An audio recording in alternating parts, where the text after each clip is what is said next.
Good morning, ladies and gentlemen. It's Tom coming to you from the acescruising.com studios here in Florida.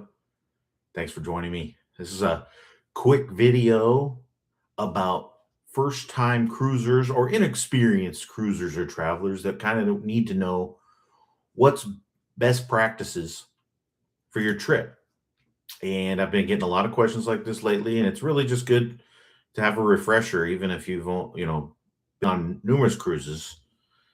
It's nice or trips. It pertains to resorts and things like that as well. Not as important because resorts don't move around like cruise ships. But here are some of the tips I have. I've in the description below. It's all written out. So if you'd like to read it instead of watching the video, you're welcome to do so. But I look forward to some of your questions as well, either in the chat or in the comments.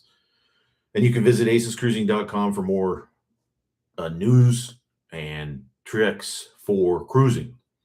Let's get right to it. Number one, arrive at the port or destination city one day in advance. It saves you a lot of trouble if your flights are canceled or have changed. You wouldn't believe how many people try to arrive the same day, and I've had a few times where it just doesn't work out. I've had people having to meet at the ship at the next port or be rushing around and needing a miracle to arrive to get to board on time. So again, arrive to the port or destination city one day in advance.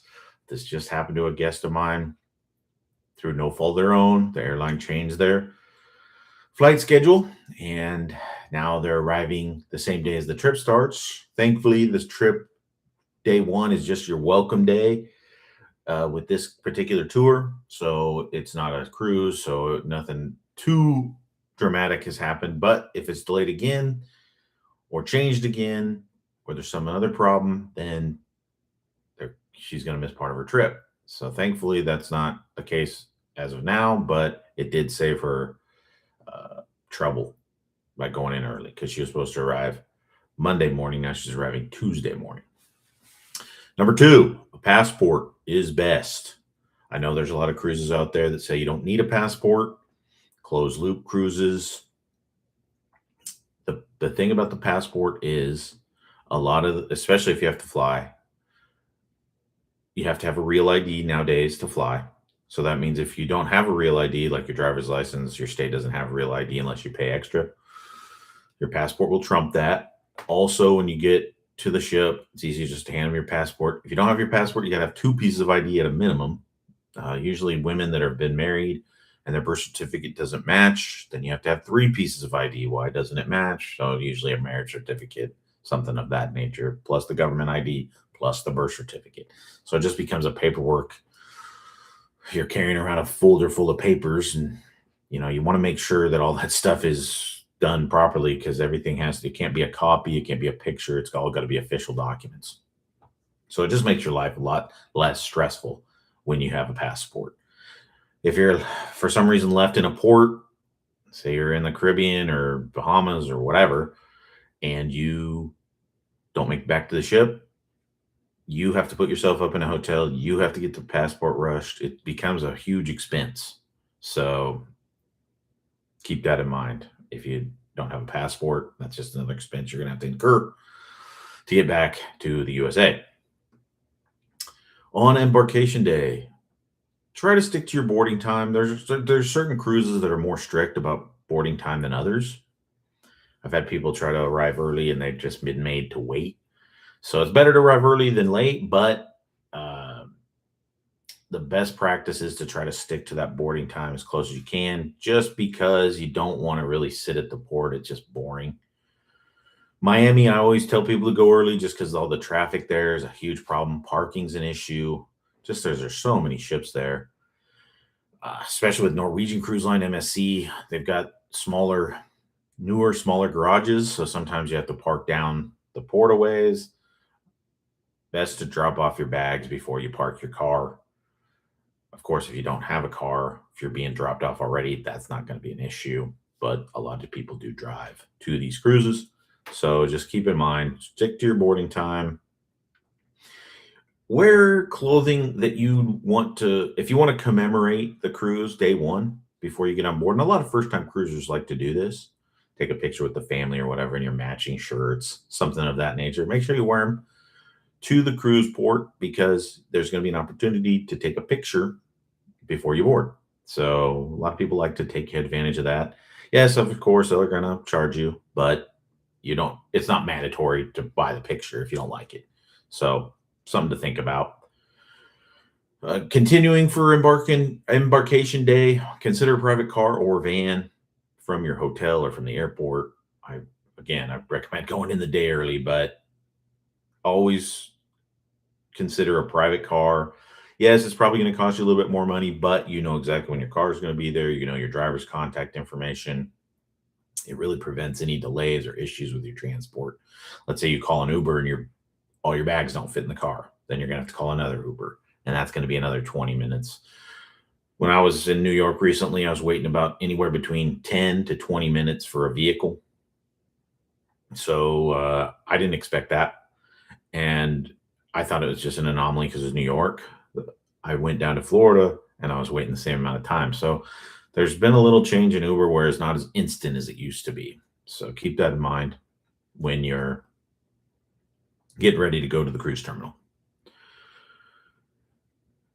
Once you're on board, a lot of people like to go and eat immediately.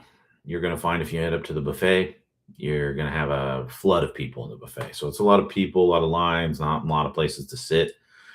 Check the ship out beforehand. Maybe you could go get a burger at the poolside burger stand or pizza. Just depends on which ship you're on, what kind of options you'll have to eat right as you get on board.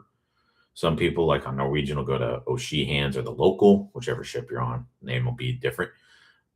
You could go to the buffet. You could go just grab a bite to eat or a snack at one of the uh, food stands. You don't necessarily have to go to the buffet if you don't want to fight the crowds. Once everybody kind of disperse, you'll have your high times for lunch and dinner and things like that, where there's always going to be people in there no matter what you do. But it's especially chaotic on boarding day, so just keep that in mind. Your bags, you want to keep your passport and other personal items on your person. Do not pack them and give them to a porter. It becomes a huge problem if your documentation is in your bags, because if they can't find your bag on time, you will be denied boarding because you don't have your passport. So make sure you keep your passport and other personal items like medications, your wallet, of course, passport, all your ID stuff. Keep it on your person. Take a day bag with a change of clothes because your bag might not get delivered till 4 or 5 o'clock in the afternoon after your boarding. Probably not that late, but it could happen. Just depends on how many bags there are, how busy they are. So just keep that in mind. Always have a bag with you with your most important personal items on your person. Change of clothes, swimsuit, whatever. Whatever you think you need, keep it on your person. Little day bag, backpack, whatever. You're going to want to download the Cruise Lines app. It helps you. A lot of people don't download it.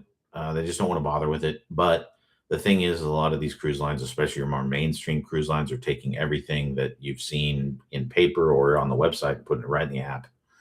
Cruise ship maps, opening, closing times. So you can easily, even though you get a schedule each day, you can pop open the app and say, oh, the jewel shop isn't open until 3 p.m. or something of that nature. You want to go somewhere, you want to see what time a show is. It'll be right there at your fingertips, even if you're only using the cruise line basic Wi-Fi, like you're not paying for anything or you don't have a package. You can still access their app and look at the map and different things going on the ship. So it's a good tool to have. Makes your life a little bit easier rather than having to go to guest services and maybe asking for an extra schedule or something, or a deck plan. It's on the app. Couple more here.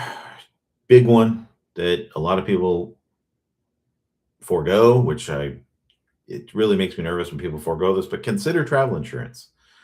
Ask me all the details. I'm happy to give them to you. But the main thing about travel insurance is it encompasses your whole trip. It doesn't mean that you only have to use it if you miss the cruise for whatever reason. It also encompasses while you're on the ship.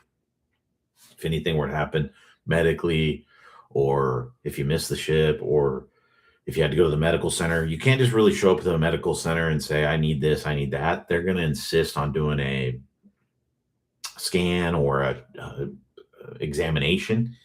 that they will charge you for to the fullest extent. So your insurance would cover things like that, but all the way up to total catastrophe, which, airlifted off the ship, things like that. Of course, you never want to have to need travel insurance, but when you have it, you're really thankful you do. It's come in handy many, many times with my guests over the past 15 years. And last but not least, and something that too many people are getting stopped with, and it really just, I can't stress this enough. Do not attempt to bring anything CBD or other illicit or illegal items. So, whether they're legal in your state or not, that doesn't matter. It all comes down to what's federally regulated. CBD is still illegal. So, don't leave it at home. Go through your bag before you pack. Make sure there's nothing in there that could be considered a weapon. That could be anything that you think that the cruise line could consider illegal. Just leave it. It's just way better to not have to deal with any questions or anything. You want your trip to go as smoothly as possible. But cruise lines strictly forbid any drugs, weapons, or anything flammable.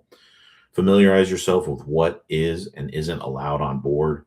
A lot of cruise lines will not even let you bring soda on board, let alone hard alcohol is strictly forbidden. So just make sure you familiarize yourself with that, because depending on the item, you could be denied boarding, banned for future trips on that particular cruise line, or all cruise lines if they share that information, which they may, and or if they're owned by the same company like Royal Caribbean, Silver Sea, Celebrity, and they could turn you over to the federal FBI, because everything with cruises is done through the federal level instead of state. So it really becomes a huge issue if you have something illegal that you're doing. So just don't do it. Again, I reiterate, familiarize yourself totally with what's allowed to be brought on board. Just too many people, none of my guests have had this happen, but too many people, you'll see it in the news every week probably. Somebody's been denied boarding for trying to bring something on board that they shouldn't have. So keep that in mind. So for now, that's about where we're at. There's a lot more tips to go over, a lot more things to think about, but those are your main ones. And you really want to take them to heart and just abide by them. It'll just make your travel much smoother. But my name's Tom, coming to you from acescruising.com. I'd love to hear your thoughts on this particular subject. Feel free to post down below, or visit acescruising.com, and you can send me a message there, or simply email me. I look forward to hearing from you. Happy cruising. Bon voyage. And we'll see you next time. acescruising.com. Take care.